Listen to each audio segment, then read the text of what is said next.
walls of insincerity, shifting eyes and vacancy, vanished when I saw your face. All I can say is it was enchanting to meet you.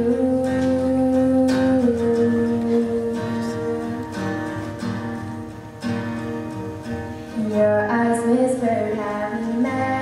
Across the room, your silhouette starts to make its way to me. The playful conversation starts, counter all your lip marks like passing notes in secrecy. And it was enchanting to meet you.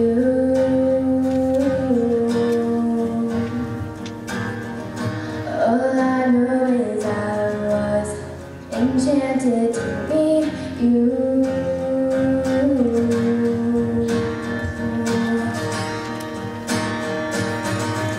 And this night is sparkling, don't you let it go. I'm wonderstruck, blushing all the way home. I'll spend forever wondering if you knew I was enchanted to meet you.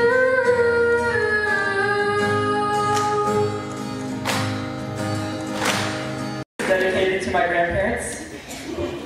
That's dedicated to someone apparently. Okay, preface. I love my grandparents.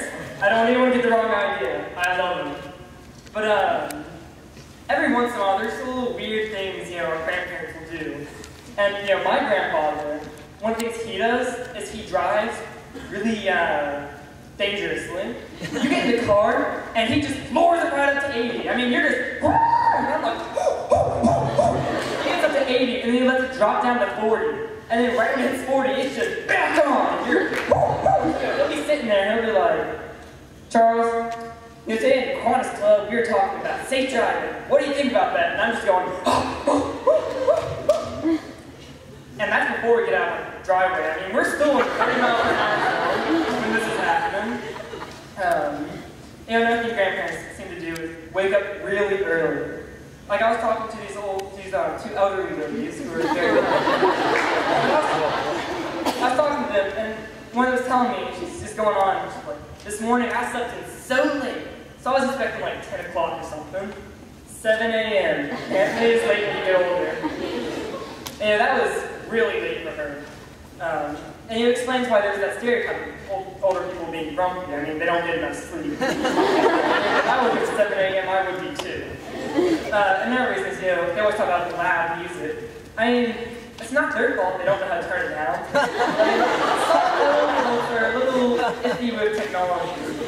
For instance, my grandfather thought that cable, Wi-Fi, satellite, and phone service were all the same thing. No difference there. And the way he explained Wi-Fi was that it's this little box, and it pushes the internet, just pushes it right on over to my grandmother's computer. If you can push the internet there, can you push it back? Because, I mean, you don't have any reason for P90X, and you can just kind of go, the internet's huge, you can just, yes.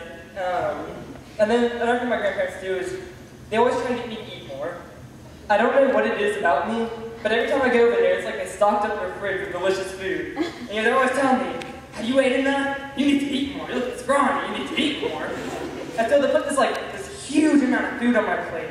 And I'll be sitting there looking at it, and I'm like, no one can eat that. I can't eat that. And I'm a teenage guy, so by the end of the next 10 minutes, I eat it all. And then the rest of the night, they're going, have you seen that boy? He can eat so much food. Oh, he can just gobble up all this food. I don't know where he got it from. And I'm sitting there like, you're the one that gave me the food. Is it my fault that you put this delicious entree in front of me? Another thing they tend to say a lot are stories. And it's kind of funny because they'll repeat it, these same exact words over and over again. But sometimes the stories are really interesting. For instance, Sonny, did I tell you about the time your mom had a secret boyfriend? Oh, you have not yet. But I'd be very interested to hear. You know, true confessions around the dinner table is one of my favorite Christmas memories. Especially when they're about my parents. But it tends to get a little less fun when it turns around on me. And then, another type of story I like to say a lot are the ridiculous stories from their childhood. I mean, sometimes they'll tell stories of childhood and they're really interesting.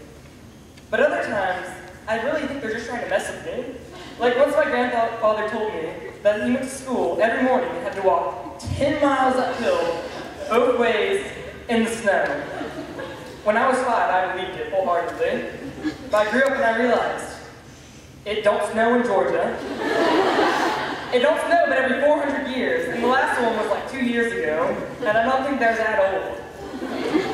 You know, especially some of the other fun stories, you know, when they're elaborating on World War II, like, when they are rationing out the food, we only had a piece of bread to eat.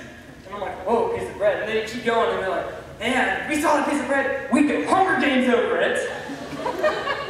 And you sit back and you realize, my grandparents read the Hunger Games.